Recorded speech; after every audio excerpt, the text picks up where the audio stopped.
সাগরের এক অমীমাংসিত রহস্য টাইটানিক, যাকে ঘিরে সৃষ্টি হয়েছে ইতিহাস, লেখা হয়েছে গল্প, তৈরি হয়েছে সিনেমাও। কিন্তু সাগরের গভীরে ডুবে যাওয়ার 100 বছর পরও টাইটানিকের ধ্বংসাবশেষ তোলা যায়নি এখনো। কি এমন অদৃশ্য শক্তি রয়েছে এর গভীরে, যাকে পরাস্ত করে তুলে আনা যাচ্ছে না দানবীয় সেই জাহাজটিকে? প্রশ্ন থেকে যায়, টাইটানিক ডুবে যাওয়ার এত বছর পেরোলেও কেন সমুদ্র থেকে আজও তোলা যায়নি জাহাজটিকে? তবে জাহাজটি খুঁজে পাওয়ার 39 বছর পার হলেও এটিকে সমুদ্র থেকে বের করে আনা সম্ভব হয়নি। টাইটানিক সমুদ্র থেকে তুলতে অনেক রকম চেষ্টা চালানো হয়। সাধারণ পদ্ধতিতে সমুদ্রের নিচ থেকে যেভাবে জাহাজ বের করে আনা হয়, টাইটানিক সেভাবে বের করা সম্ভব নয়, কেননা টাইটানিক 2 ভাগে ভাগ হয়ে গেছে। টাইটানিক বের করে আনার ক্ষেত্রে সবচেয়ে বড় সমস্যা সেটি হলো টাইটানিকের ওজন, যা প্রায় 1,43,000 টন, যা তোলার মতো শক্তিশালী ম্যাগনেট পৃথিবীতে নেই।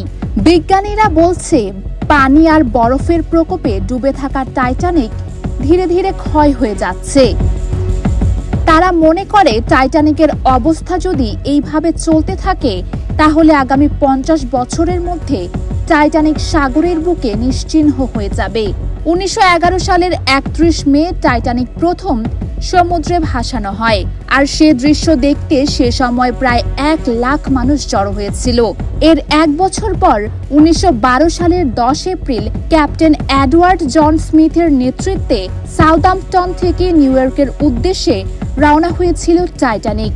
তার ঠিক 4 দিন পর 15 এপ্রিল আটলান্টিক মহাসাগরে রহস্যজনকভাবে ডুবে যায় টাইটানিক। আর এই দুর্ঘটনায় জাহাজের ক্রু ও যাত্রী সহ প্রাণ হারায় প্রায় 1500 জন। ইতিহাসে একই সাথে এত প্রাণহানি বিরল ঘটনা। টাইটানিক ডুবার 73 বছর পর্যন্ত কেউ জানতই না জাহাজটি কোথায় আছে আর কি অবস্থায় আছে। 1985 সালে রবার্ট বালার্ড নামক বিজ্ঞানী টাইটানিককে খুঁজে বের করেন। জাহাজটি খুঁজে পাওয়ার পর অনেক রহস্যের উন্মোচন হয়।